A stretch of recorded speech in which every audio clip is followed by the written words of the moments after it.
when the game is starting, just talk random shit. Well, there's. Let me see if I went live.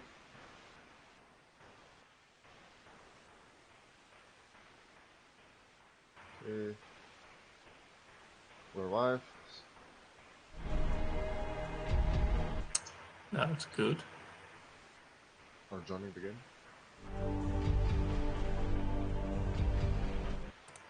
Right, so hello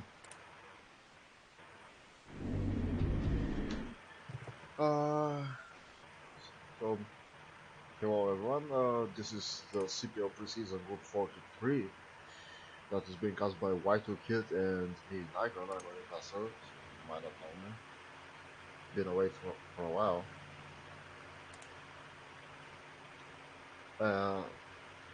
I played Zerg with us. So this is the 7th seasons of CPL, and we have had what I'm told is highest participation ever. So there's a lot of games cast. So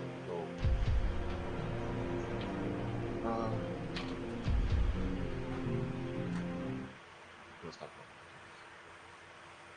Yeah, definitely a lot of games. Oh, definitely a lot of games were played this season. Not as many games were uploaded, but I'm sure you all do much better with the regular season uploading your replays. At least you have the team admins to nudge you slightly if you don't do it. Yeah, well, so hopefully we'll get even more casts throughout the normal season. Oh yeah, definitely. Once the pace picks up, a lot of games have already been played, from what I'm seeing, and I'm looking forward to.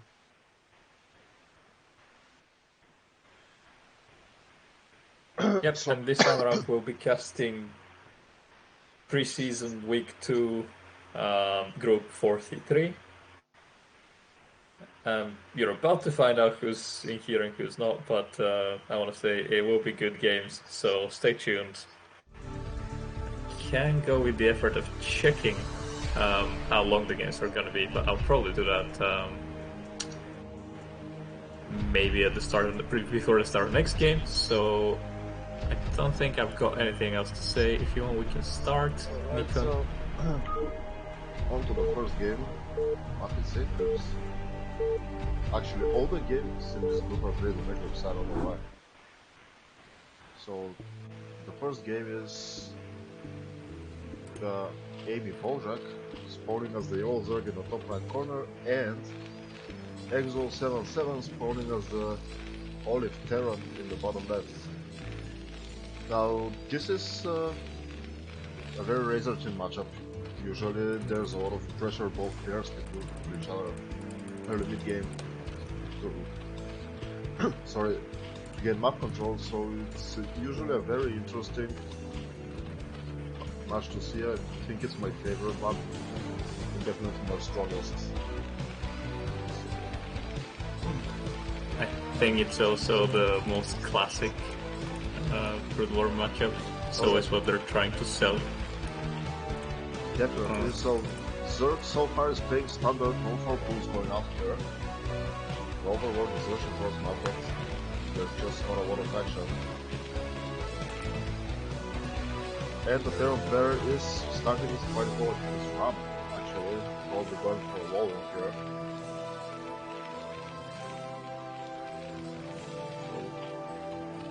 Now, what do you think about walls in DBZ?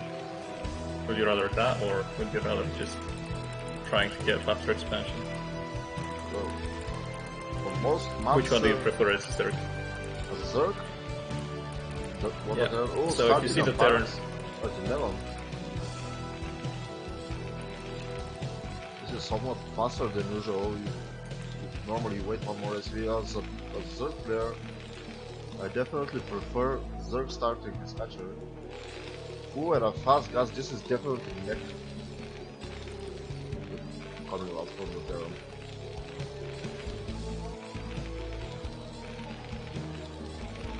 Well, this is already interesting. Not your standard bio TVG. Zerg is actually scouting on the drone. But unfortunately the wall is completed, he's not going to see anything. Now it's critical to see that the barracks is not blinking, signifying the make build so it can react. Right, people in the chat are saying that your microphone's a bit low. Can you see if you can change the OBS settings while you're at it? And also lower the game music slightly. It is something that OBS likes to do for some reason. I also had the same issue when I was casting for the first time. OBS is, for some weird reason, artificially boosting everything. But is it better now? Because microphone is max in the OBS. Is it better now, Zone? Okay, so double factory going down actually. So this is definitely a very aggressive opening from the Terran. Not gonna see any 2-portrait, anything. Lair has started already. So it's your normal 2-hatch mutant, but the Terran player sees it, I believe. Yeah, let's see what's the reaction. I think he should throw down an armory soon, should he not? Well, he's making a vulture, I guess 2-hatch. He has good scouting information, he knows there's no SimCity at nature, so he could probably go mass vultures and try to bust up the Zerg here. The first vulture is going out already. Yeah, but I don't think the vultures don't do as much damage as their sunken mort. Yeah. Also, can you lower the game music, or maybe as much as possible, possibly? Okay, so that should be better. So you are completely right. There's an armory going down and a starport. The vulture does get in. Yeah, but the vulture's getting into the main. Okay, so there's just 2 Zerglings with no speed, I believe. Speed has just finished, and this is not good at all. You don't want to see that at all.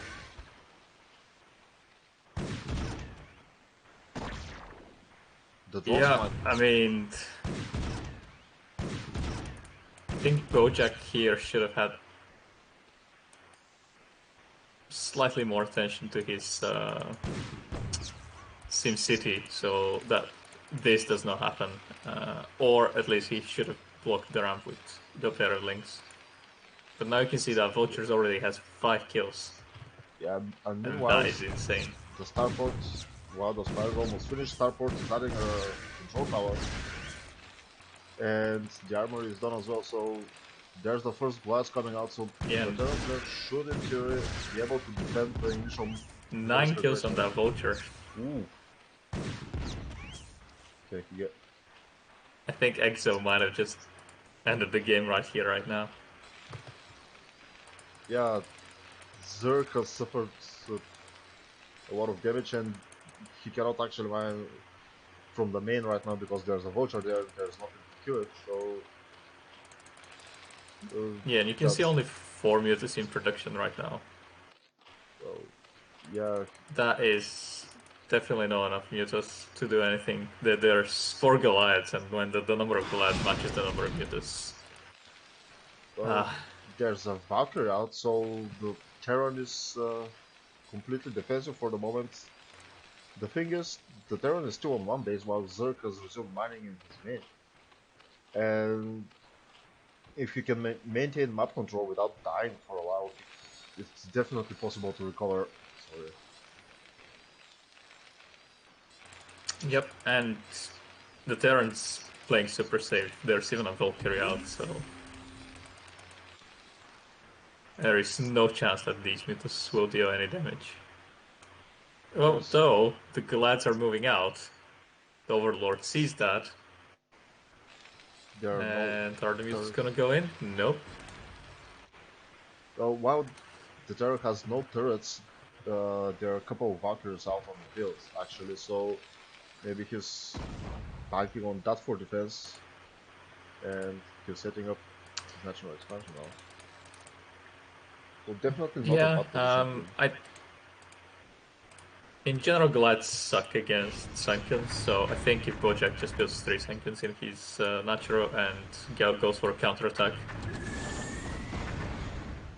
that might have been something that can bring him back into the game. Yeah, definitely, But yes, at this stage, I don't know. He basically needs a miracle.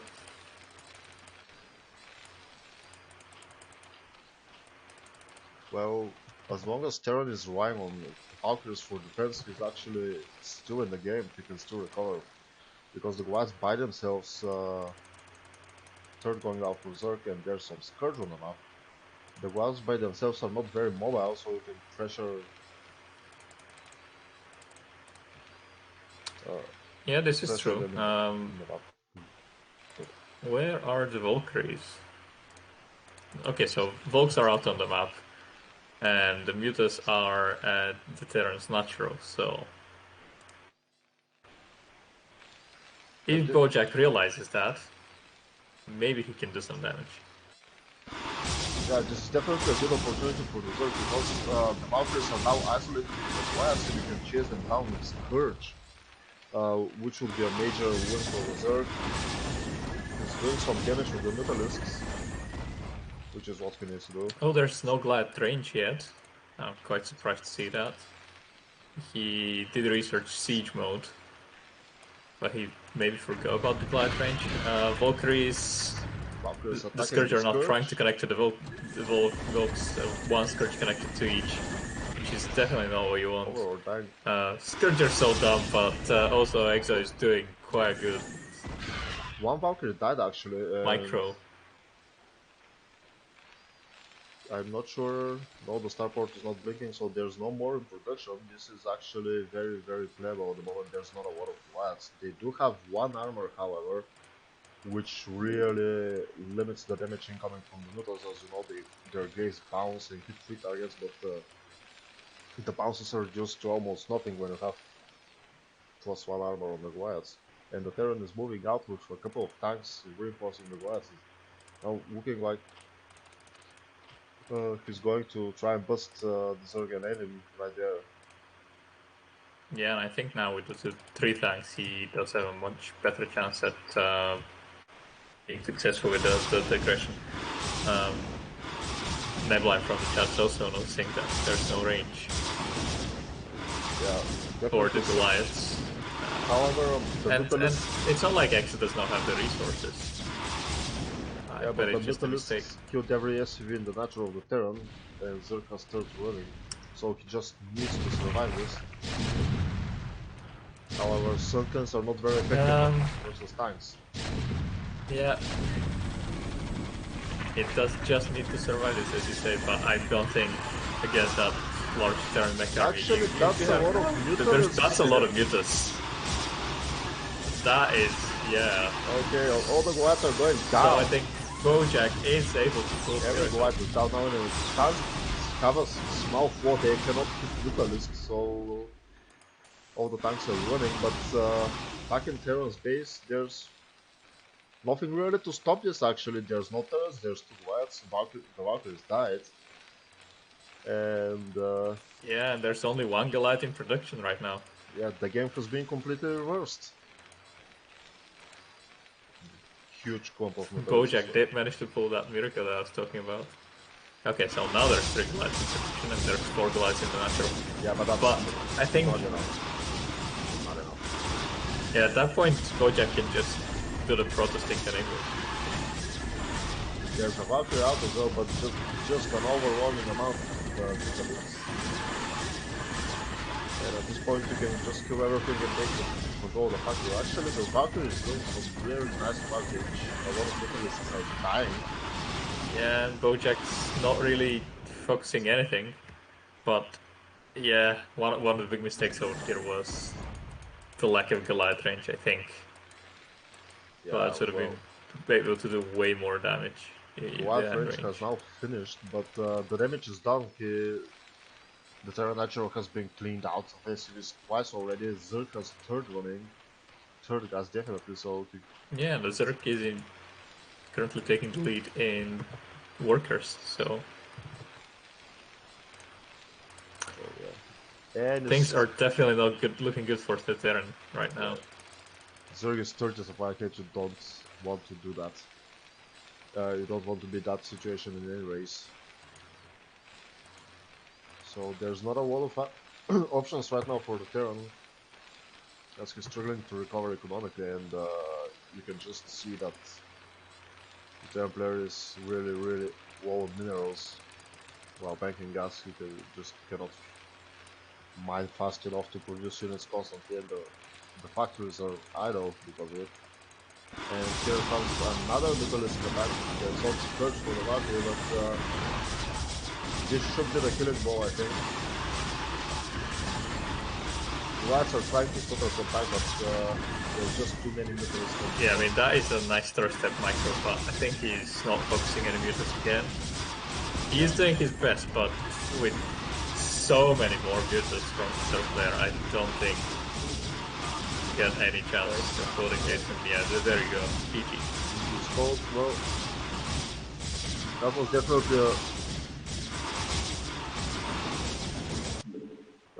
was definitely a flip of the game. I think what the Zerg did and was very important was get one card post to muta. It would have looked very differently had he not gotten that.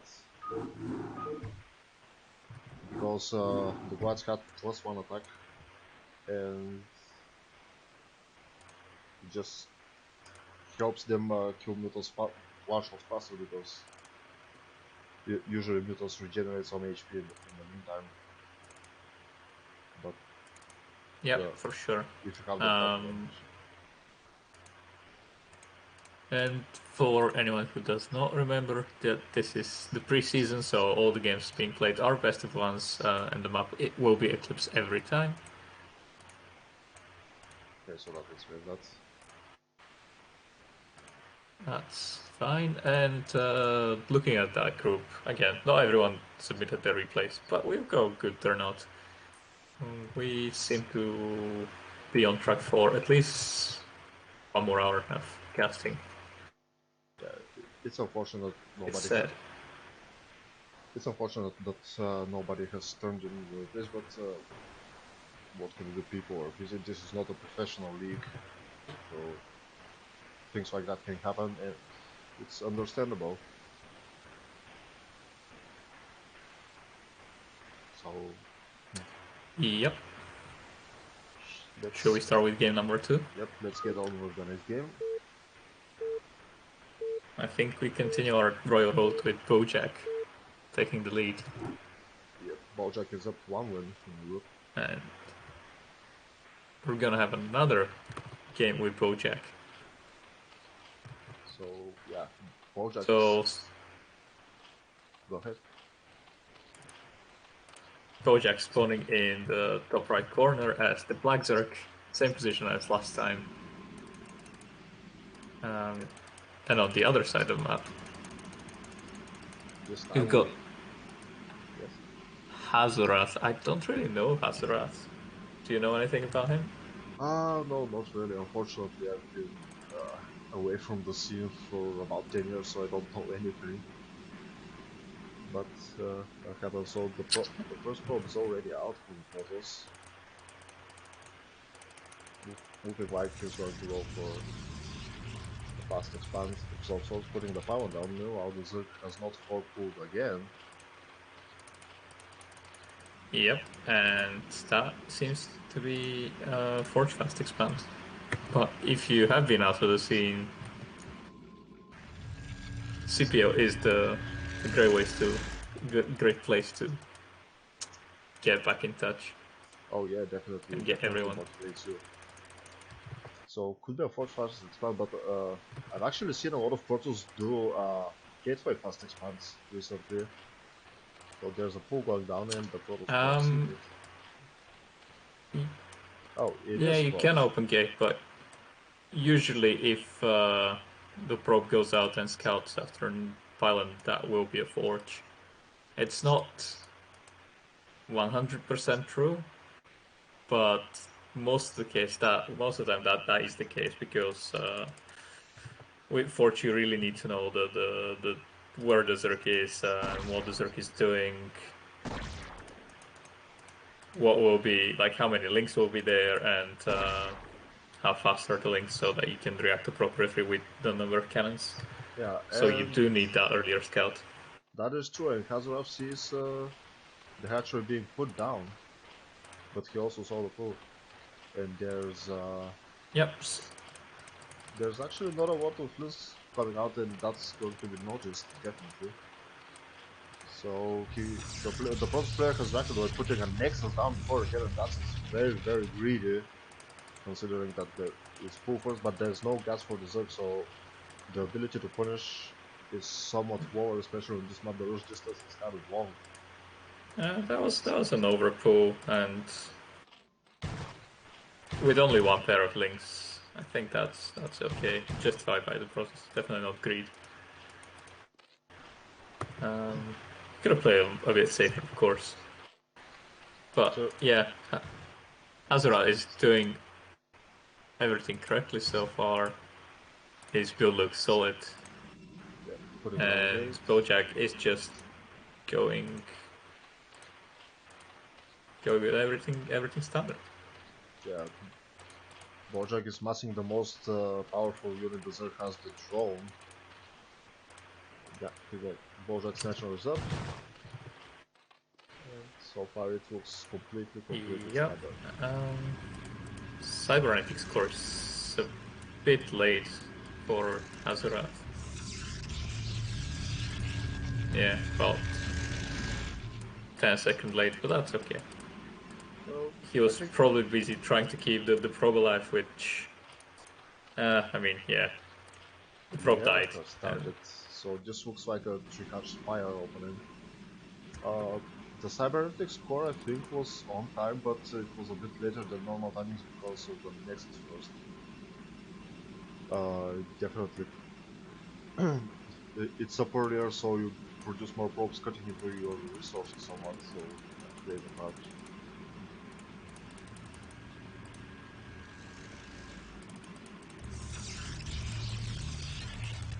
So far, nothing out of the ordinary. Yeah, I'm not sure if Hazarat did manage to confirm the layer being started, but I assume so. Assume that's why the core was a bit later. He was just trying to get as much intel as possible. Stargate is going down, so I'm not sure. Probably confirmed that it is out. It's, the Spire is going down for the Zerg at the same time, so definitely good for And the a second Zerg. probe. He's trying to make its way to the Zerg's main base, but no, it's being denied. The Lynx got it. Yeah, unfortunately, speed rings are stronger than probes. That's true. Second cannon going up in the nature of Speedlings are stronger than ultralasers, if you ask me, but yeah. we could argue about that. Stargate started to go Seems like the pros player is just going for a very standard +1/+1. Notice that on the right of his gateway, he did have that zealot plugging the wall, because the SimCity that he has done on this map is not link tight on the right. But if that gateway was 1 pixel lower and was touching the rock right next to the gateway, that would be link tight. Alright, that's that will be link tight, and definitely good to know. that'll be a 2-zealot wall rather than a 3-zealot wall. First Corsair is out on the map, meanwhile Zerg is getting single gas, Hydra's again, and 2 extra hatcheries as well on the Zeneva chamber, so this looks like a very standard build from the Zerg so far, no surprises there. Meanwhile the Citadel of Adon is just now going up, so the +1 timing is actually going to be late. Scourge chasing the Corsair. Yeah, his +1 will be done around 7:30 still, and I think that's the timing that he's going for. So it is not the end of the world, but yeah, definitely some of these timings are a bit off. Well, he actually is going for +1 air weapons. And the Zealots are moving up now, Yep. which should trigger the Zerg to actually make Yeah, units to that. growth now. Yeah, what the Protoss is going for over here is the standard +1/+1 timing for Zealots and Goons and Corsairs.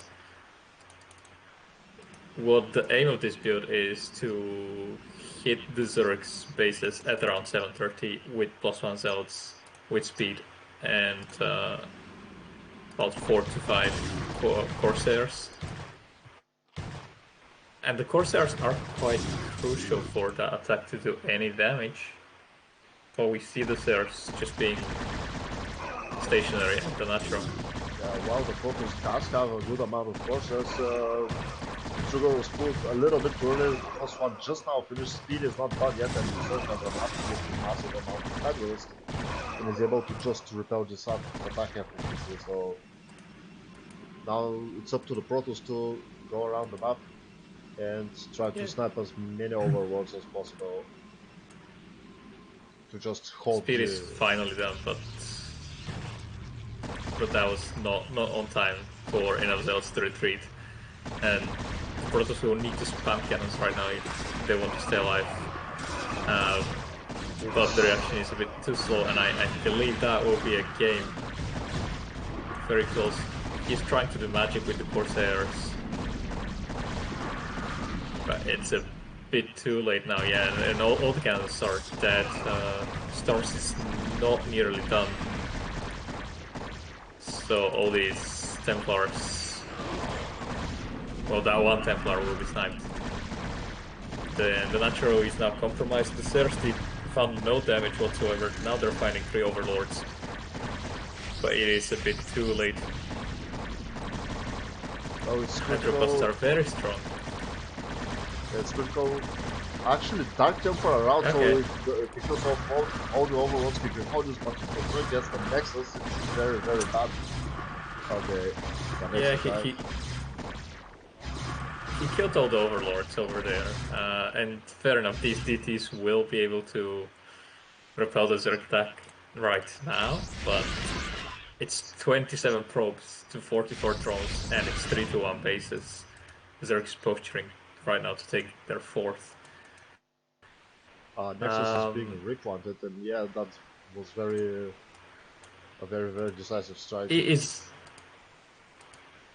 is not out of the question for Hazard to bring back this game, but these DTs and the Sayers will have to do some very heavy lifting if Hazard is to have any chances whatsoever.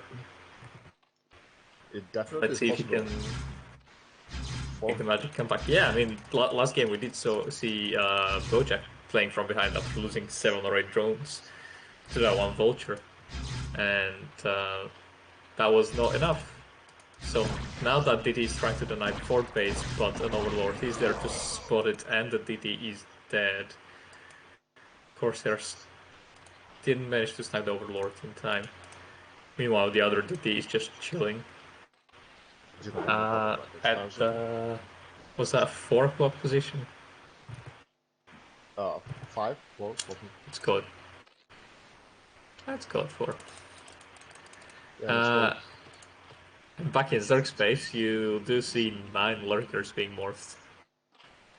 So Bojack is just not having any of these proto shit. He will go for the bust. this is just There is no observatory yet. So lurkers will be even more effective right now. Actually, a shuttle is out, which could be very, very damaging.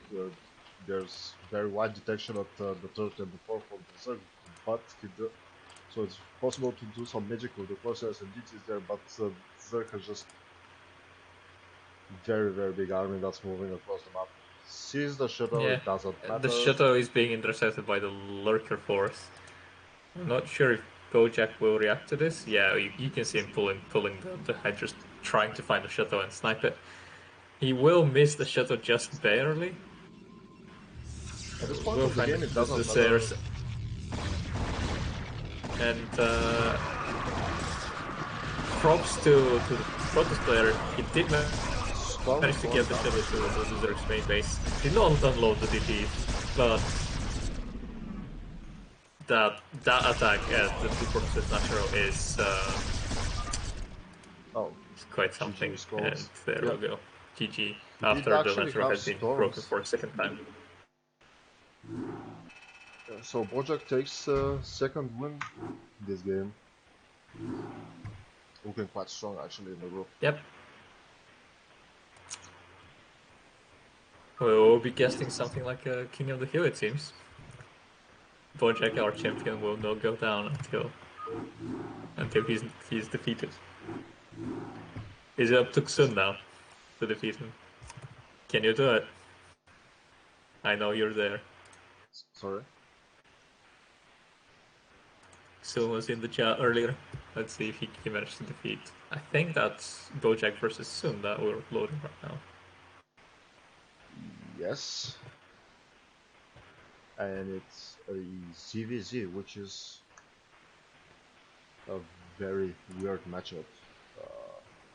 Shall we start? Yeah, you're not spoiling the result, but... Yep, let's start. You're not spoiling the result, but you're bad at ZVZ, so... I'm replying to people in the chat, if you're wondering what's happening. Anything is possible in ZVZ, even one of the players changing their race to Terran. So, top right corner we have Bojack for the third time in a row. It's the brown Zerg. And the Zun is in the bottom left corner as the... What's that color? That's the other Zerg. So far... the color is the other Zerg. Okay. I'm not getting into... Okay, so we're getting chat in the game. This is the good thing we're not playing in a test considering, because both of them would be disqualified. So far, none of the players have 4 pulled in this series as of yet. I'm disappointed. Don't see more cheese. Next one. 4 pull... I don't know if it's very meta in CVZ. I'm not a player, but... Yeah, personally I prefer 5 pull. It gives you much larger economy to work with. So... Overlords going out for Bojack, and Zun starts the pull already at 9. So we'll already have a difference in build orders between the players. Yeah, bit of an early pull. Seems like Bojack will be going for that 12 hatch. Yeah, but 9 pull speed. So it's taking lessons from the Korean ladder. Well, it is a 2-player map, so you can definitely open speed and be effective, because you don't have to guess where your opponent is. Like on a 4-player map, if your overlord goes the wrong way and you have to guess and you go to the wrong spawn, it's a lot less stronger than a 2-player map. So pull and that's going correct. Yep, but it will be 9 pull speed versus 12 pull. So I don't really expect Zone to be super effective with these links. But let's see.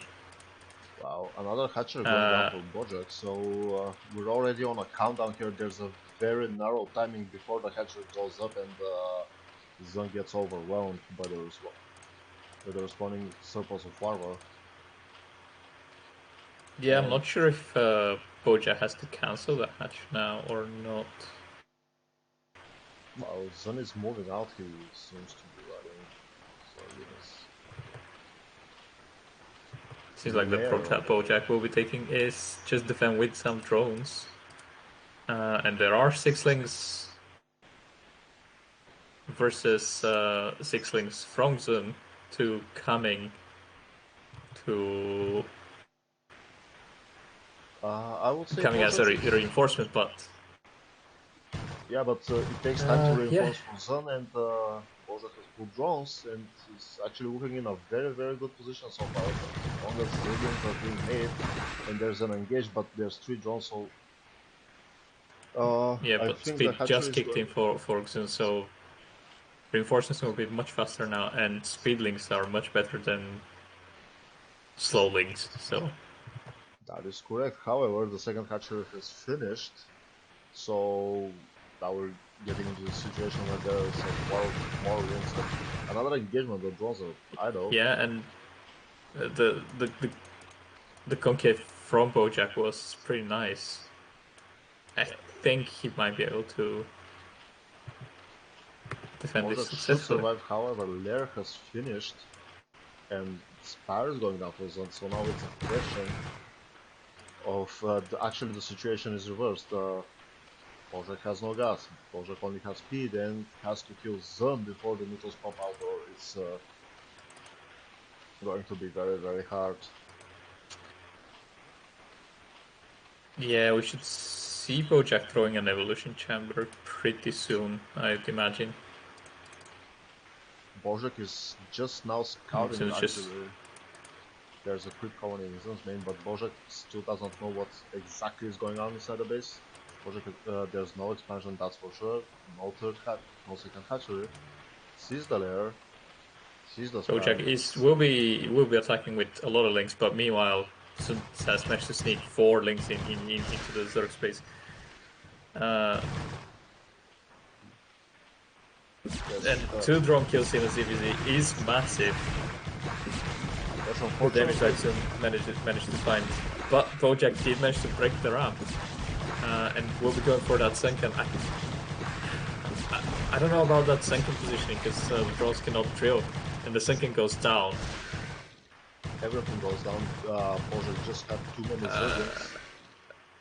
Zerglings have cleaned up the Yeah, Zerglings. 5 to 8 drones, and Bojack is reinforcing with more. That's the power of an extra hatchery to it.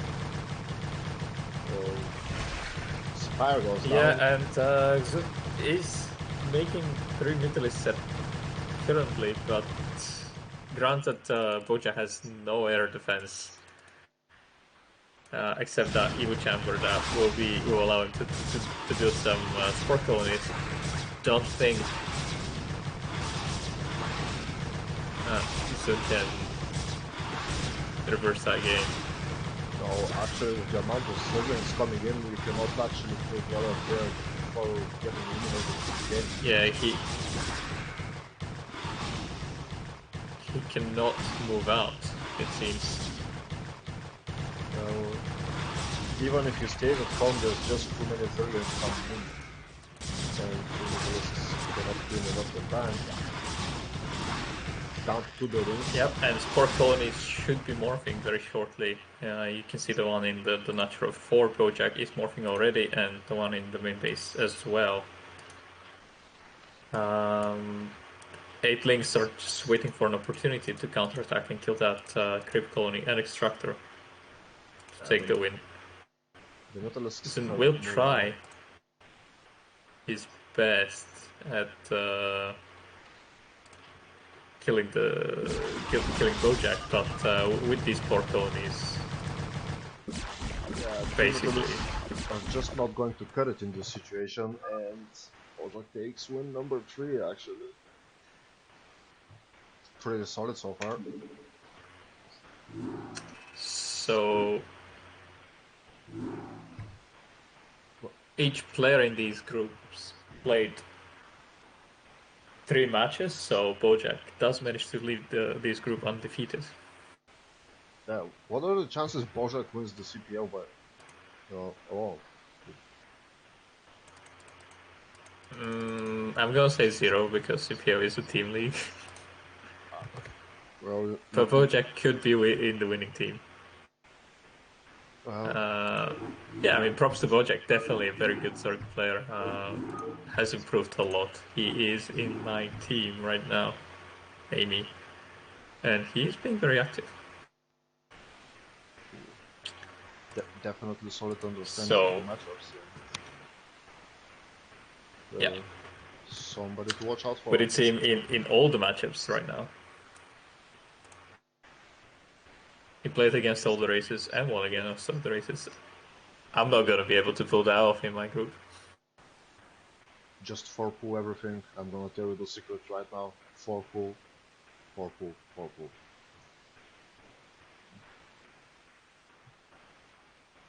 Right. Well, if you 4-pull everything, you definitely will be reported to the cheese police. That is for sure. You work with what you're given. So, on to our next game.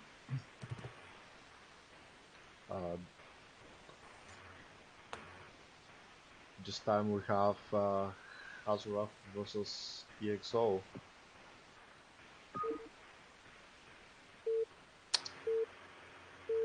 Which is... Yep, and Hazo is the Protoss player from earlier, I believe. Yes, he is spawning Olive Protoss That is in right. left. Actually, he's the Protoss and the Terran players from earlier. Yep. Imagine that with Cass's all the players in the group. Yeah, so basically. We do have the viewer's favorite matchup of PvG, definitely a fan favorite, especially if you're subscribing to our choices. We just love to see people die here. So, what are the chances that the Protoss PvT is a funny matchup. Do you think the Protoss is going to on that map in specific, I'd say higher than on any other map. Maybe on this map, Circuit Breaker and Fighting Spirit, yeah, there's quite a good chance for a proxy game. Alright, so the pylon goes for the Protoss and it's not exactly touching the Nexus, so I'm gonna count it as a proxy pylon. Meanwhile, Terran is attempting a wall in at the ramp again, which in this matchup is a more defensive and somewhat better opening than versus Earth. Yeah, but as I was saying earlier, PvT is a funny matchup because both players can be very aggressive and they can definitely take off wins if the other player is being uncautious. So, gonna venture a guess and say that it's a very fragile matchup and it relies a lot on both players scouting each other and figuring out what their opponent is doing. So scouting information is king, and wow, the Protoss can deny the Terran in the early game by proxying everything. Depending on your game knowledge, you can actually kind of guess what the Protoss is doing by seeing what's not there. Core going down, so far it looks pretty standard though. Yeah, I mean, the Protoss player is doing the most underbuild ever right now, and we see just Terran player, the Terran playing extra carefully, making sure that he has a wall in so that he can deny any scouting. But let's see what that probe will. I mean, playing standard as Protoss is quite good because, as you said, it's a funny matchup. People can do anything, and probably not a lot of people would expect you to play standard, so that's definitely something of an advantage. Range is starting for the big ones. Yep, and we see that the probe did see only one Marine and no other Marines in production. So that should not set off any alarm bells for the Protoss player. He should be feeling quite comfortable knowing that the Terran will possibly, quite probably, I'm gonna say, not go for any FD pushes. Sure. And let's see when the Protoss player will take their Nexus. Seems like it will be a 21 Nexus. Yeah, it's quite early, but he did skip Zealots out of the start, so that's not really surprising. CC going up in base for the Terra as well as the machine shop, so looks like he's setting up for a long game as well. What I'm interested is there are 3 SCVs on gas. There have been 3 SCVs on gas for all that time, which to me, 3 SCVs on gas plus a factory plus a win means that there will be a vulture drop incoming, but let's see if... Second guess for the Protoss, and actually I'm not too sure on the vulture drop. The first thing being made is tank, there's nothing researching. And the Terran starting out with a turret. It's actually building a turret and moving the engineering bay on top of it to hide it. So this is like quite funny. Okay, so siege is starting. Actually completely defensive posture. More tanks and siege coming out. So I think we're just gonna just walk all across the map. Rather than... Yeah, will be a siege expand. Let's see if Azeroth can confirm when the Nexus the CC will land. But so far, both players are pretty even, I would say. No one is really ahead. Exo is just maybe, if I'm gonna have to call it, I'm gonna say Exo is slightly behind just because he's playing so safely. That's true, however, Terran units are somewhat more cost efficient, so even with a slight disadvantage you can still feel very comfortable about the matchup as long as Protoss doesn't bulldog you or anything. And Protoss is going up to 4 gates now. Observatory coming up, this is a pretty standard response. You want to be able to clear out this mines. The Dragoons confirm the expansion.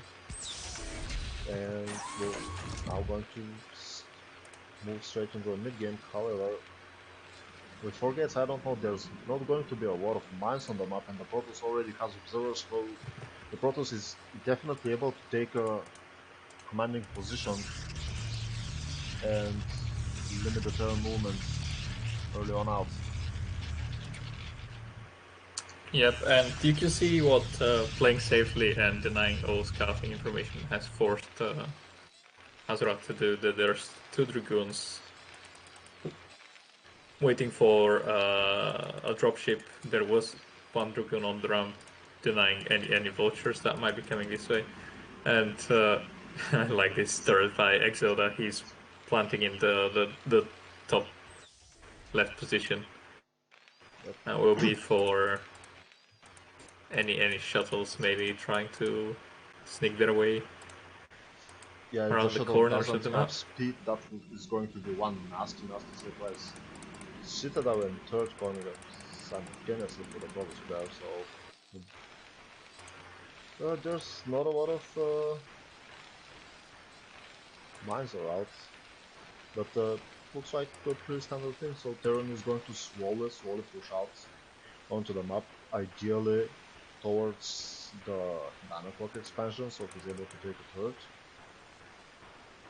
And Protoss doesn't have a lot of units despite being on 4 gates, so there's no way to stop the Terran from taking the turret, even though he's somewhat quiet on factories. Yep, that's... Let's see what the observer will manage to confirm for the Terran player. I think the observer is going to confirm is very turret. crucial point for the Protoss player right here. So okay, so the observer so far I think managed to see sees 4 factories, but Terran is pushing out right now.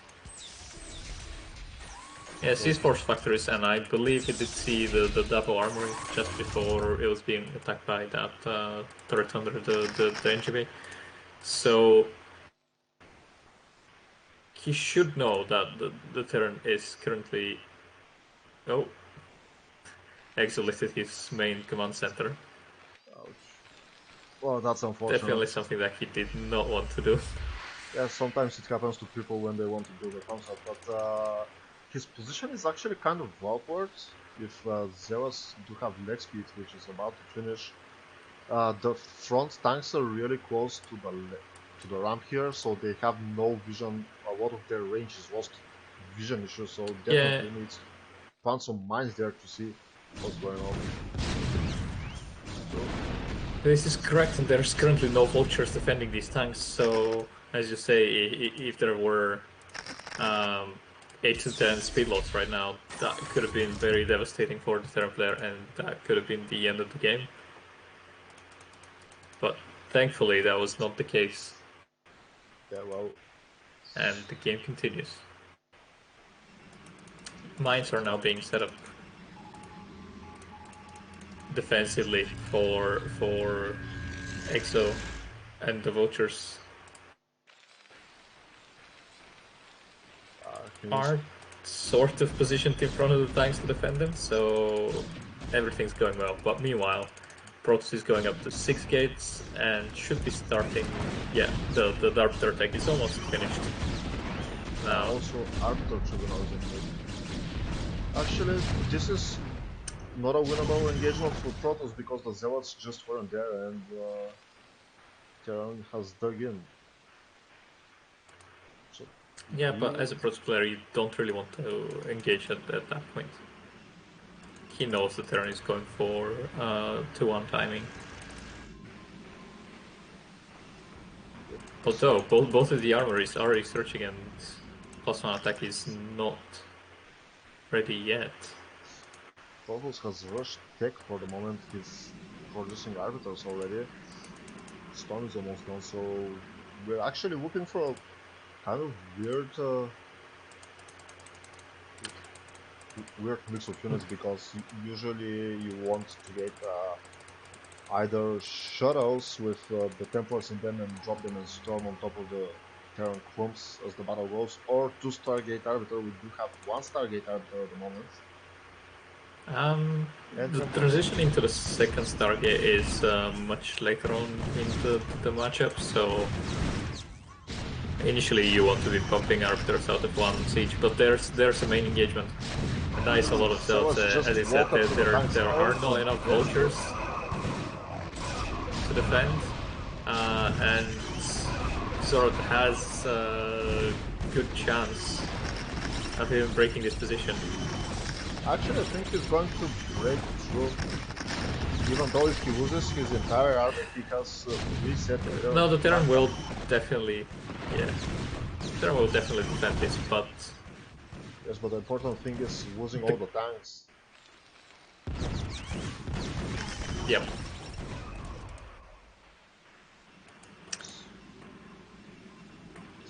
So that was an okay trade for the Protoss. Traded basically his whole army for I think the Protoss most is of the tanks of the Terran. Yeah, but I think he's a bit wide on gates, so he might have issues remacroing the army. Yes, ideally he'd like to have 1 or 2 more gateways, but the main issue was that he was not really making units while doing the attack. And that is why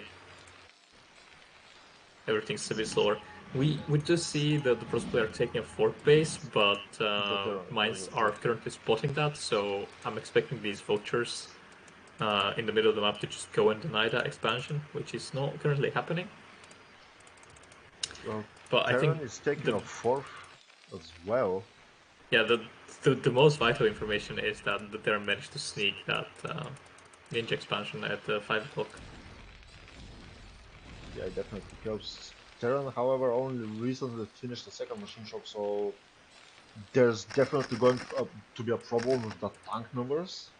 They're going to be a lot lower than you ideally want at this point of the game, and Protoss.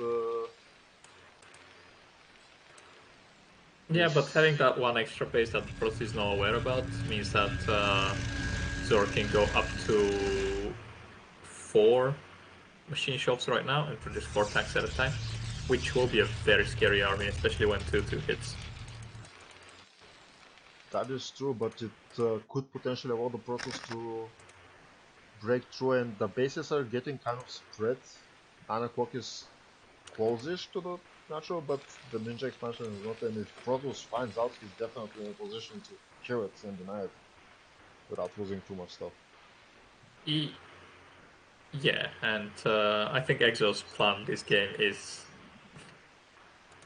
definitely to hope that that his 5 o'clock pace is not found for quite some time. Third machine shop going up right now.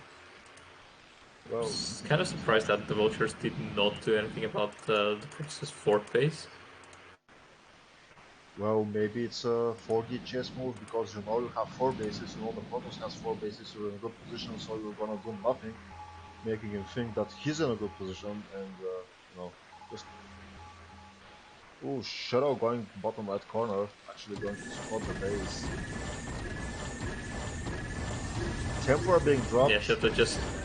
Shadow unfortunately died, but these SCVs are gonna fall. That will be some good storms. Yep. And incidentally, it was better than if he had managed to build to the after, although there are not enough turrets and no flying building defending that. But it was definitely a good drop. Protoss now knows that there's an extra base for Terran, killed a decent amount of SCVs, was a Shadow in the sky, but Protoss posturing in the middle of the map, going towards 9 o'clock. I think, yeah. Definitely both players are max now, but Terran is actually in a bad position here. There are not a lot of tanks at all due to the lane machine shot, so the defense is very thin. Protoss manages to utilize the arbiters to stages. Every tank is just gonna clean up the goons in the meantime.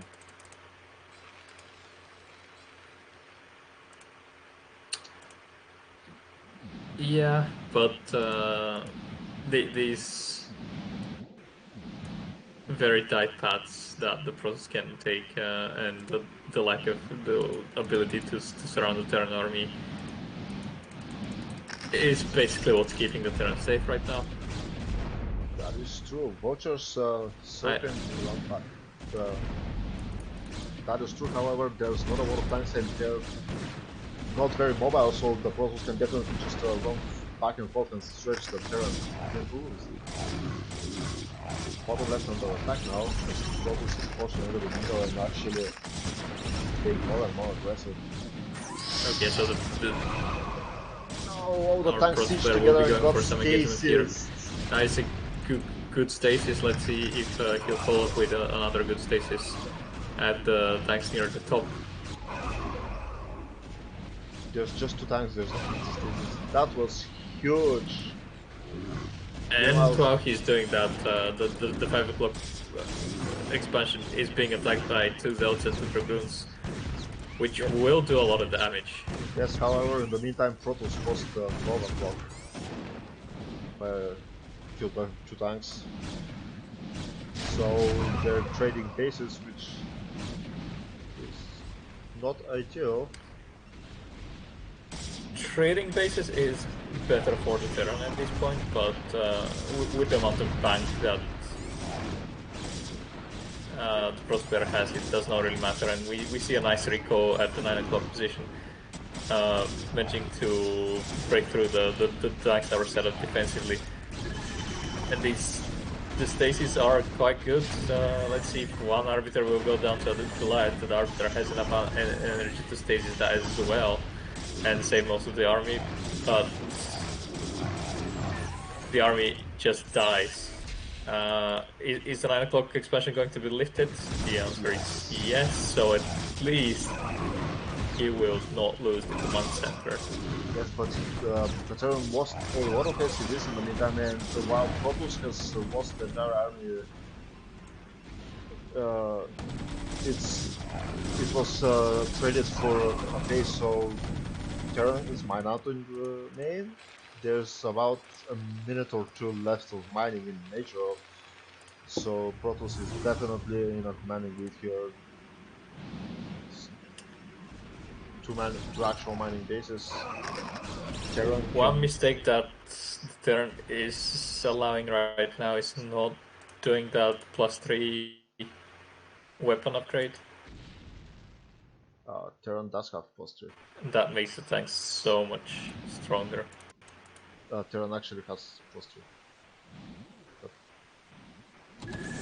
Okay, so Terran is actually being aggressive, getting Let's see the stasis. not very good, but That's an okay stasis. the second one That is a kinda, much better one. And this is just brutal. Another I stasis, I don't think it feel was needed. This is, that's actually a lot of Crossplayer is. vultures. If those vultures manage to... I mean, at this point, if these vultures start playing mines, which they aren't, can definitely defend here. But the game is looking more or less in favor of the Crossplayer. Yeah, unfortunately all of the Terran's tanks are trapped now. Protoss getting out of base, not that it matters. There's not a lot in the terms of reinforcements, which is Terran cannot actually defend anywhere right now. That was a huge engagement for Protoss. Terran actually counter-attacking 12 o'clock again. Yeah, and counterattacking the 12 while taking the 10 o'clock is smart thing to do. Yes, unfortunately, Protoss is in a position to end the game right now. I don't know if the Protoss knows, but we've seen some very decisive action. Ooh, drop, but mana core. The Terran just confirmed both expansions that the Frost is trying to set up now, so he knows he's on the clock. Yeah, and there was a nice drop, but mana core killing all the props. Another stasis. This is just.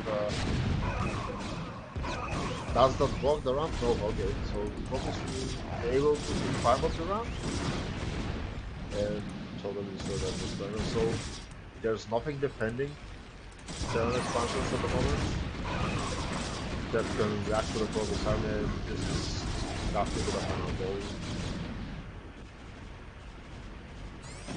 In the end, it's just Terran has lost our ability to reproduce units. There's a little bank left, but that's good for just one round. And at that point, the Terran is 100 supply behind.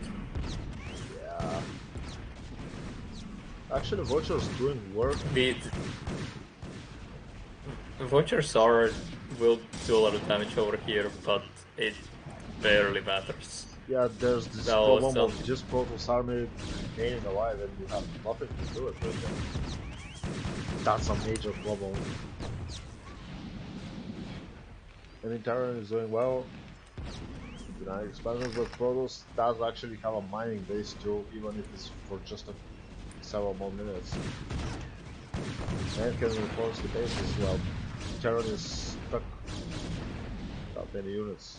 There's 3 tanks for Vultures coming as reinforcements, which is recall in the main actually.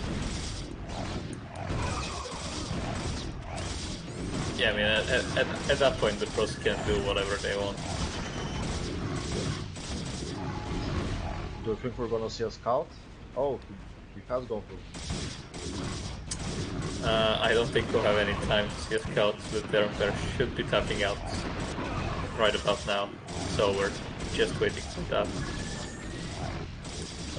Well, you never know. Vultures are pretty good in this game, so maybe with some Piper down for them. Since this is Protoss was taken complete control, the fact is anything that comes out dies immediately, so... Okay, there's the GG.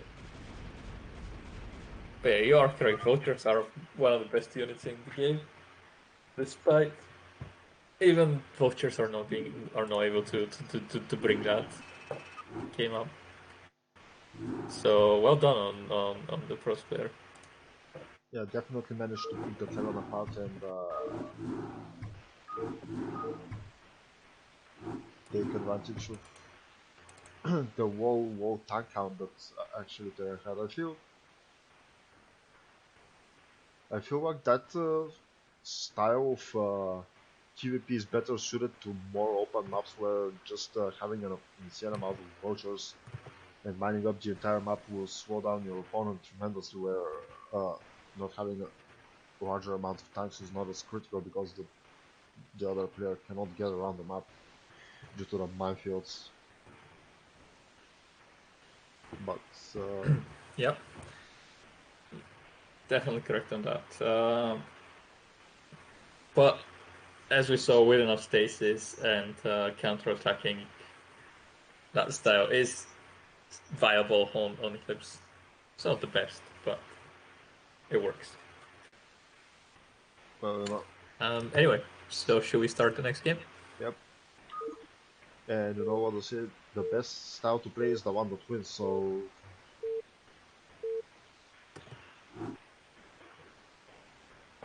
alright. So this game we have So we are continuing with Hazara, yeah. Hazaroff as the navy blue Protoss in the top right, and Niket as the yellow Protoss in the bottom left. Oh, okay. So I'm not very knowledgeable in this matchup actually. Gonna have to rely on your Yeah, best. I know PvP is your favorite matchup, so Alright. let's see what's going on here. Well, my Which of the three mirrors is your least favorite to watch and play? which of the matchups? The mirror matchups, so PvP, TvT, and CVC. My least favorite definitely PvP. I don't know much about PvP. I don't understand it, so it's very hard to win something that you don't understand how to play. It's definitely Yeah, but if you if we take playing after the picture, like which one do you enjoy to watch the most? the most. Because I mean, yeah, sure, you're a Zerg player. GVT actually. TvT? Yeah. Yeah, TvT is kind of like Marmite. You Um, either hate it or love it. It's a very well, methodical matchup. So far, everything is standard for both players. We do see Hazard going for Scout after Gateway, which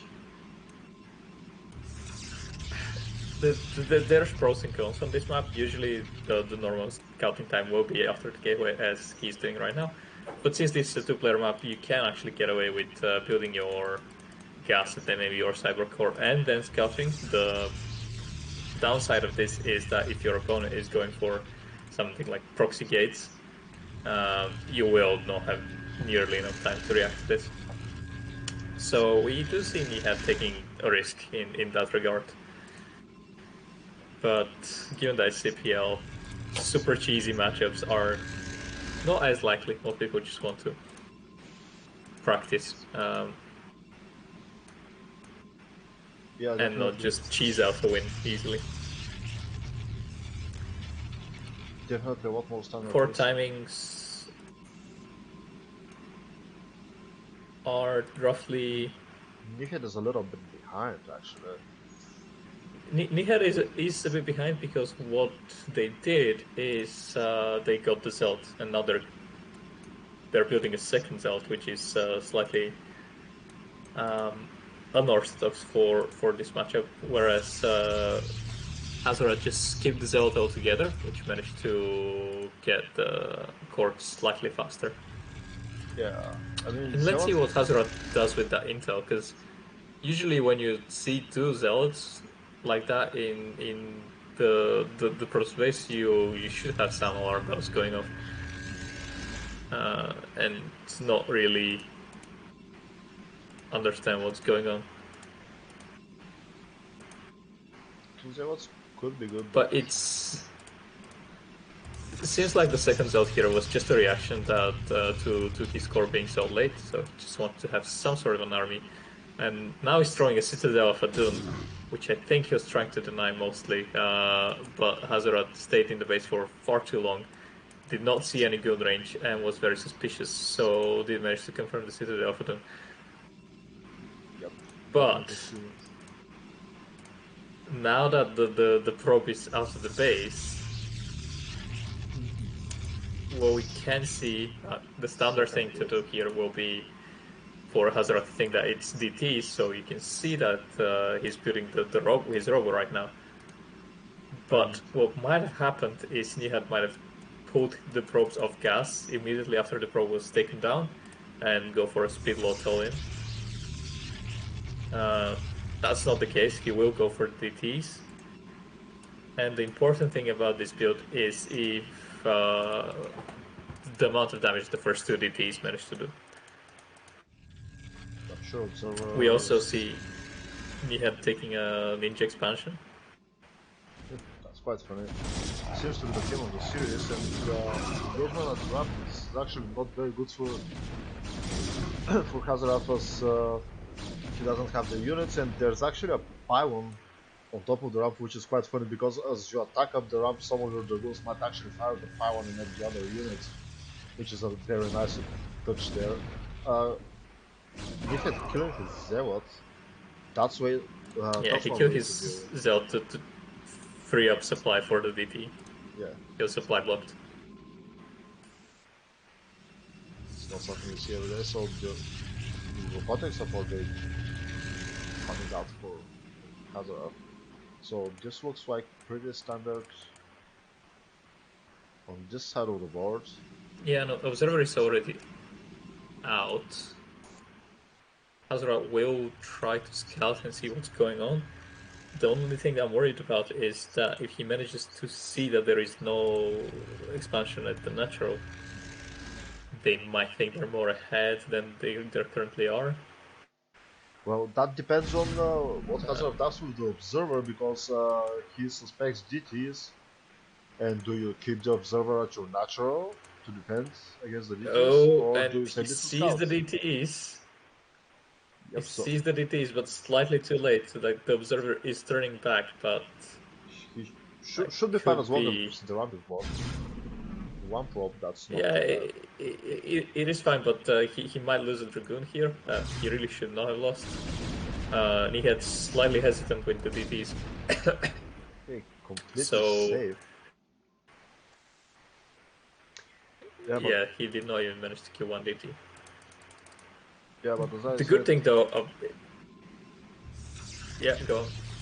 As I said, now Hazard is forced to keep his Observer with his army. He's not making another. There's a Reaver and a Shadow coming out, so there's absolutely no information about what's going on the other side of the map. There's a cannon going by there, but that was the DTs didn't do any damage. However, they denied us scouting information, so you could potentially have a better follow-up coming from here, since Nihat has had a much earlier expansion.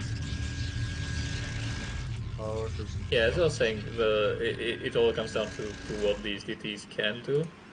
The DTs did manage to spot the shuttle just barely at the corner of their vision. I don't know if Nihat paid any attention to that. Seems like the answer is no, because he's not really posturing any Dragoons to defend against that shuttle. But since the DTs are not dead and that are out on the map, he does still have map control. You can see the DTs poking to see if the Observer didn't move out and he can do some damage. But yeah, that is very unfortunate timing. The Dragoons are moving out. Okay, so you can definitely Hazard being slightly confused about not seeing a Nexus over here. And that might be it. So he might be thinking here that he's much more ahead than he actually is. Yeah, he did see the Nexus just get put down. His second Observer is out, so he's now actually able to move out on the map without dying immediately to invisible men in his base. But I'm not sure what's there's a decent amount of gates, 4 gates so far. Let's see that Reaver and if the Reaver can do any damage. So he saw that there was no Nexus at the natural, so he's going for the probes in the main base. It's quite a smart thing, and no reaction from Nihat so far. You can see him now pulling all the probes back, but Hazard should really just pick up and go. Oh, this is the disastrous. The Templars are right, but snaps one Templar. Oh, he's being a bit greedy, trying to snipe the Templars. And even forcing out the storm, so that is very good Reaver harassment. forcing Uh, Morph as long as the shuttle doesn't die, he, barely lives. Now he's now. but yeah, he was very greedy here and almost lost his river. But it did work out. Killed some Templar, forced the opponent to make an icon, which would bring Yeah, and strong. he is now ahead in worker count, so that is definitely something that he has going for him. But again, my only fear over here is that he might think that he's much more ahead than he actually is. Well, he is putting two extra gateways, so there's going to be actually the difference in the size of the army soon.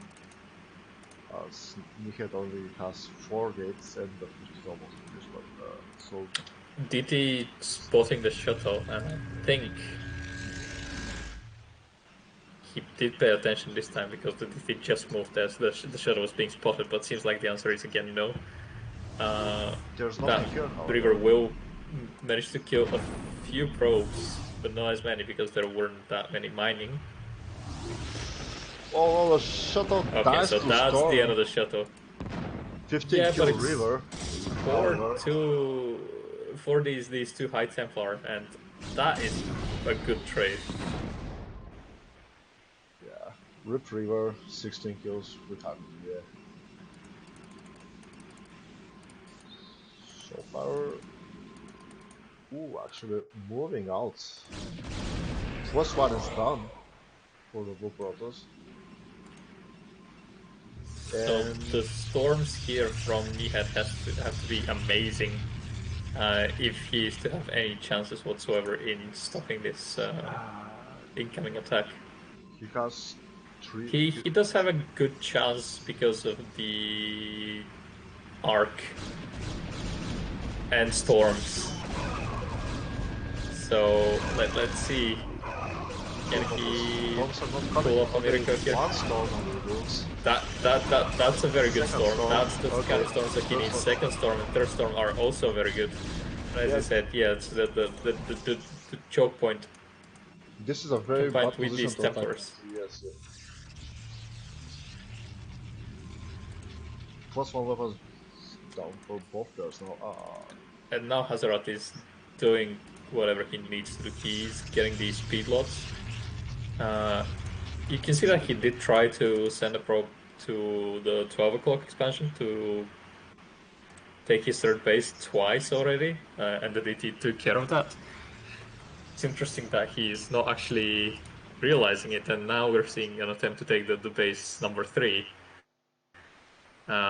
Let's see if this time he will pay some attention to this, and well, it's somewhat hard because if nope. the GT one-shots your unit, it doesn't give an attack notification, so you just die in the dark, and if you're doing Yeah, something but else at the moment... Ooh. Oh, that's not... these are big storms, but they are very They fun, so were stuck, unfortunately, wasted all the energy. No more storms, and this actually might be it. This might be the end of the game. yeah, these storms are pretty much what decided the game right here. I think That's he will unfortunate. stay for much longer because he has that hidden expansion, and if he can defend over here, he's still fine. But I don't think that he can defend realistically. Well, there Yep. was no more army. Sometimes your nerves get the best of you and you make mistakes like this. It's unfortunate. It does happen. Yeah, he probably just meant to select one of the Templars to cast a storm, but unfortunately double clicked. Or something like that. Selected everything and just that was all she wrote. Yeah, it's kind of just these. That's what I love about the game is just these razor thin moments of precision that you have to just be able to perform to be good at the game. It's not many other games can give you that, I'll tell you what.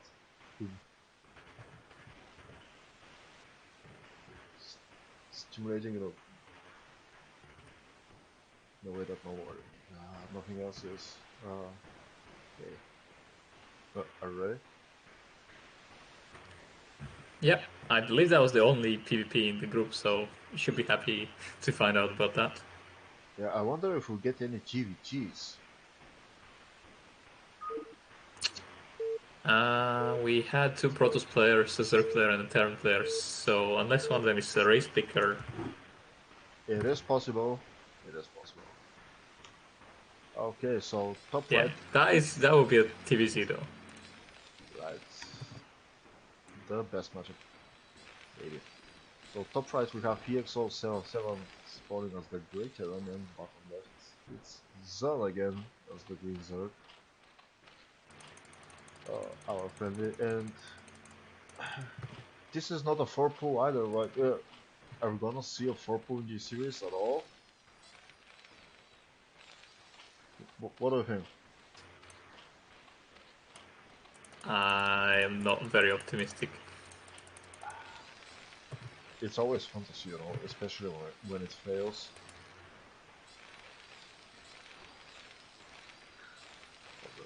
Um, I don't know if I prefer to see failing or succeeding, to be honest.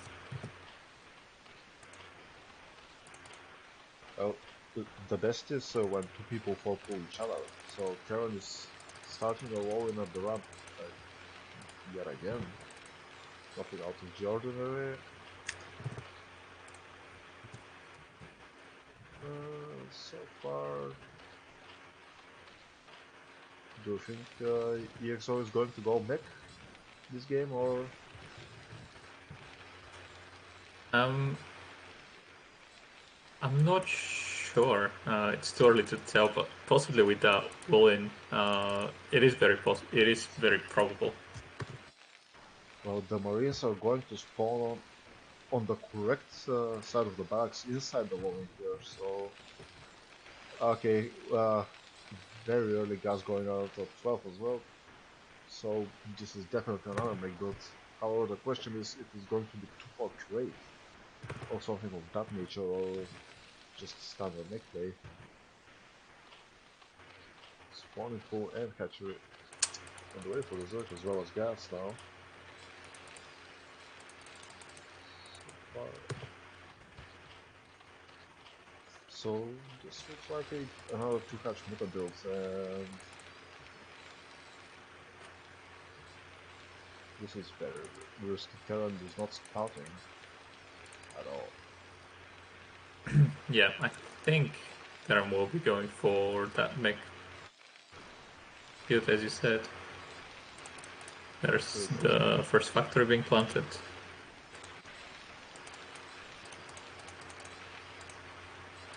Only one marine being produced so far. That could be dangerous. It is normal for the build. Usually you keep marines if you can get away with it. However, Terran's only just now yeah, scouting. but is it not normal to scout as well?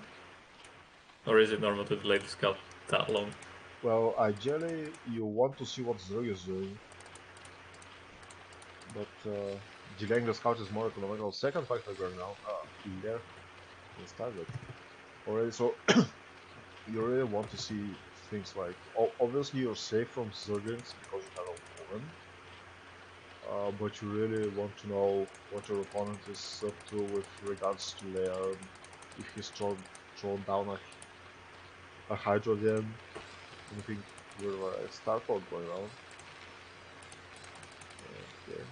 And an Academy, so this looks like a standard play. Now he sees the Lair, so he knows it's going to be 2-hatch play. Now, something we don't see very often these days is 2-hatch worker. It used to be all the rage in 2003. So nobody is going to expect it. Yeah, but the Hydra then is too slow for a 2-hatch lurker, so I wouldn't bet my horses on that. Yep, you're correct. Spire going down. Now Zerg has a second up front, so There's going to be no more scouting really, but I don't think Terra needs to see anything else at this point. Yeah, last time I actually went for a very similar build, but this Vulture wasn't scouted and managed to do a lot of damage. We see that this is not the case this time. Now, the Zoom definitely Zerglings... knows that Yeah, the Vulture is out, and let's see what his response to that will be. yeah, the Vulture is out, but you don't actually see it because the Zerglings are there, so you don't know what you're doing, and the correct play here is to block your ramp. And yep, that hatchery should do He's the doing a trick. nice SimCity with that hatchery. Yep. Vulture trying to see if there's a third base yet or Spires, not. Spires almost don't know. Third base depends on what Terran is doing now. If that overworks under Terran's nature moves a little bit further up and sees that there's no mining being done, Zerg should feel pretty comfortable because usually with 2 hatch meter you're facing a 2 basing Terran at this point. Dropship for 4 Guards going out on the map, however. 4 Goliath drop here. I don't expect that 4 Goliath drop to do much. Especially that now that it's being spotted by the Overlord, and you can see the dropship immediately turning back. Yeah, that's unfortunate, but however it's a way to keep the Zerg more in a more defensive posture. Command center is going down, so just threatening the drop means the first Mentalists cannot really leave to harass you if they're only your only defense. Because spotting the Vulture family, they're just chilling. So first Valkyrie is out. Double machine shop getting at it after the first 6 Goliaths. This is very critical timing, and I don't know if you can afford to be pumping Goliaths at this point. To add 2 machine shops at this point of time. If Zerg keeps pumping neutrals, even though it's just no, he's actually up to 3 hatcheries now. You definitely need a engineering bay to add turrets if you will do that. Yeah, but the engineering bay is nowhere in sight. It seems like Terran is moving on to expand. Zerg is planting down the third. Now there's actually a decent amount of rats, but the And he's going dropship for is actually plus 1 gonna get killed. carapace right now. I don't think he will be engaging before plus 1 carapace. That is a very nice catch on the Valkyrie. Yeah, definitely huge. With that amount of units, killing half of the Valkyries is a huge, and he did pick out the dropship, so now you're not threatened by drops as well, as long as you have a decent overall spread across the map, spot vultures.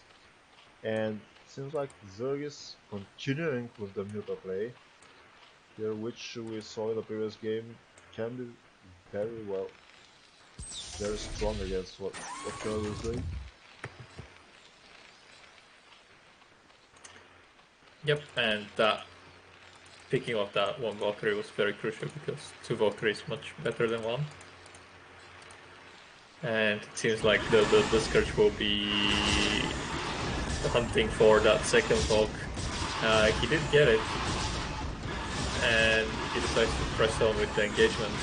Yeah, there's just not enough glass to hold the Mutalist. Yeah, that is exactly why you either need to continue building Goliath or you need turrets, but repair is good. Yes, But unfortunately repairing cannot the keep you in the game forever.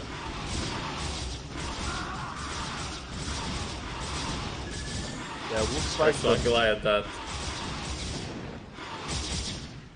Looks like the double machine shot decision from the Terrans proved to be the wrong decision. I do believe he was going to count with the Valkyries for extra ATR support, however, The first Valkyrie got picked out for free by the Zerg and the Scourge killed the second one. Really? Yeah. And GG is called, so... That was... He needs to prepare all these mech units. That was very unfortunate. Just Zerg sensed... well, Zerg are like sharks. They smell blood in the water, they go for the kill. And Zerg definitely smelled blood. They decided to pull the trigger and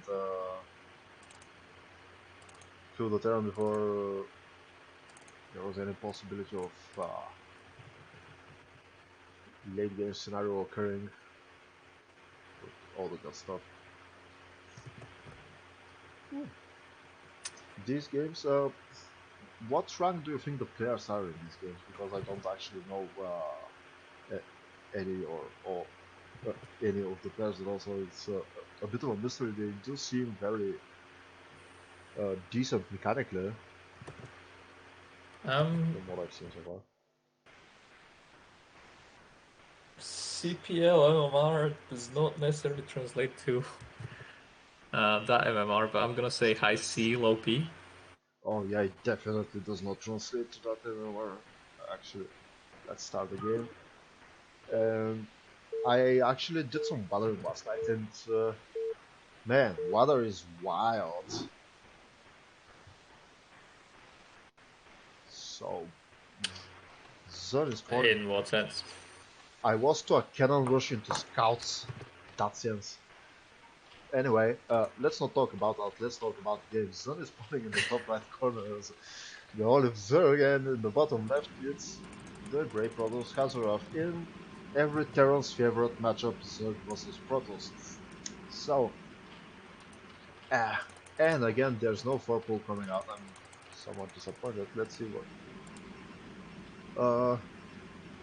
what the Protoss does. I'm thinking it's going to be a Forge again. Now, this position is not as good to wall in, I think. As the bottom spawn, okay, Pylon going around.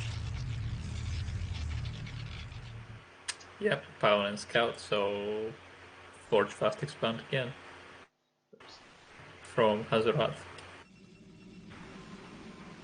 I mean, I'm thinking this should be the preferred opponent for Protoss on this map because just due to the fact that it's a two-player map and Zerg is going to see what you're doing first time every time, so there's definitely should be a preference for a little bit safer opponent, nothing out of the ordinary. Cool, going down.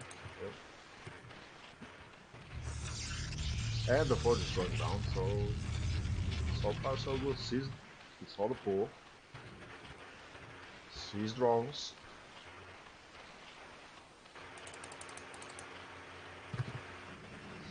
So far, Protoss should not die to anything surprising here. Yep, and the drone is going down to the natural slightly ahead of schedule. Just making sure that he can fight out that probe in case it tries to deny any scouting, and the pool goes down exactly at 300 minerals, so... Yeah. So now as Protoss, do you Not plan really to any... fund the Nexus first? And the Protoss does fund the Nexus first, even though the pool is already out. This is Yeah, potentially I very mean, dangerous. it's safe to build the cannon after the Nexus. The important thing is to scout how many links are being made right now. He does scout 6, so I would expect him to add a second cannon. More importantly, he Let's sees see. that the links are chasing the probe and not heading across the map immediately, so it's not a... It signifies that it's probably not going to be a link going at this point of time, because if you just... Yep. Yeah, and that gateway is 1 pixel to top again. So that it's a 3-zelt wall, not a 2-zelt wall. What if you put the pylon there? Actually, I should check that after the cast is done. What if we put the What if you pylon there? put... If you put the pylon there and then you put the gateway right next to the edge and the forge beneath it, that will also work. Do you mean right next to the rock? Yeah. Yes, that will also work. Okay. So there is just the early game scouting and trying to kill the scout with zerglings. Gas is almost done. This looks pretty safe. Zerg is finishing down 4 hatchery before gas. Okay. Oh, this is something new. We haven't seen. Yeah, the player is delaying their tech. Not even layer tech, it's possible actually. How's Provost take doing? Core is halfway done. Okay, so from this position, it's possible to swam down the hydrogen, although that's getting very, very late now as well. If Zerg had gotten a faster gas, it's possible to swam the hydrogen and go for 4 hatch Hydra bust with all 5th hatchery before gas. Okay, now the gas is going up. Right, so that's actually a very greedy opening. For Zerg here, you're gonna have a lot of Wara, and you're going to drone very heavily, hoping that the Protoss is not too aggressive. Stargate going down for the Protoss now. Seems everything is standard on this side of the map. And we have to see if the extra Wara pays off for Zerg. A second time going down.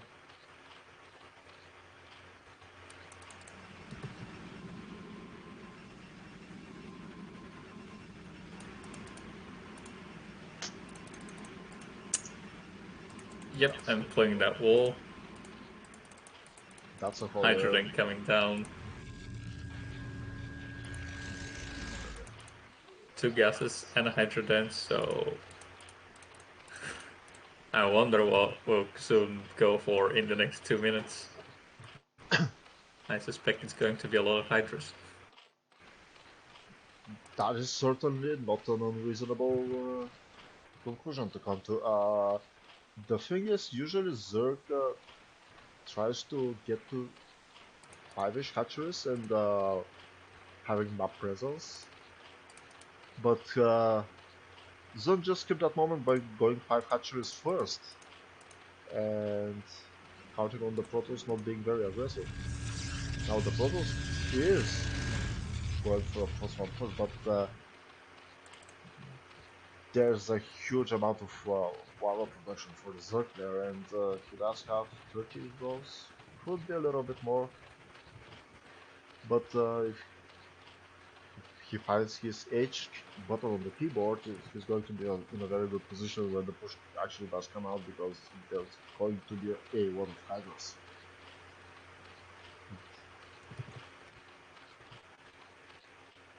Lair is now done.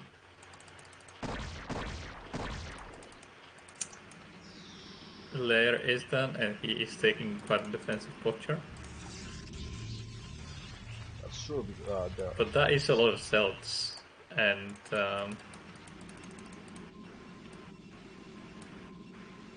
it's a bit unfortunate that +1 is starting right now, because the first player did have somewhat of a timing window to the damage, which I don't think will be a thing anymore with that late of a speed from the Zealots. yeah, definitely. We just see somewhat of a move out to force the Zerg to stop droning and get some Hydras. But because of, again, that late Zeld legs upgrade, I don't know if he will be able to retreat. Yeah, well, the thing is, with like I said, Zerg has a lot of SR and he's already up at 45 drones, and on 3 bases you kind of stop droning at that point anyway. So the timing for the Protoss was just way off because of that. Did not see the 5 hatcheries and was unable to respond. Zerg is severely surprised about the Corsairs not doing work. That's definitely something that's going well for the Protoss player here. Was able to stymie production for a little bit.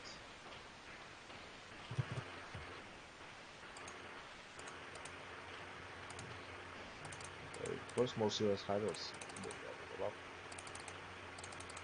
Seems like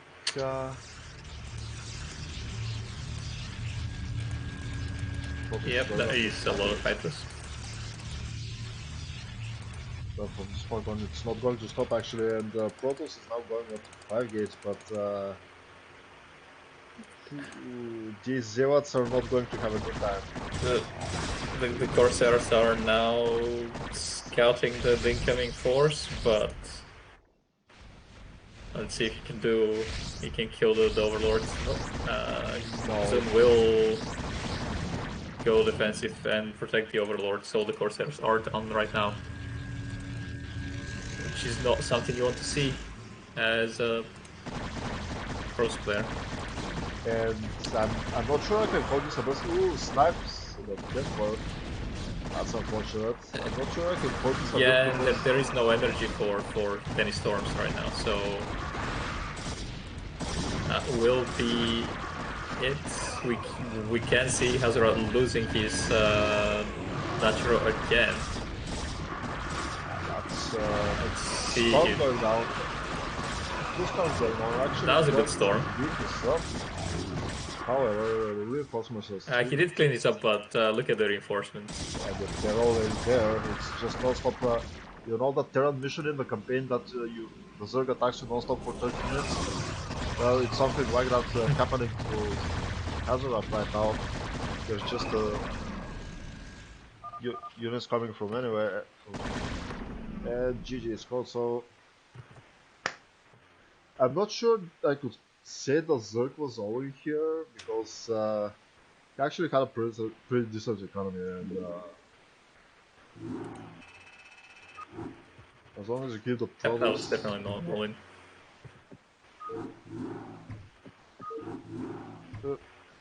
Okay, so that was the last game of the series for today. Actually.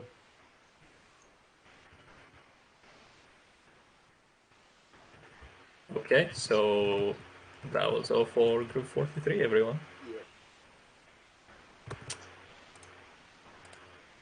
Okay, thank you for joining the stream. Yep, thank you for sticking with us. It was my first time casting, so I have no idea. I was doing well. Y2Kid was definitely fantastic here helping me out today. You should check the stream out and definitely stay tuned for more CPL matches coming up from both preseason and the CPL itself. Things are starting to heat up already, and looking forward to a wonderful season. Yep, definitely. Do keep an eye out on the CPL casts channel on the Discord server. And that will be all for us for today. Thank you all for joining. GG.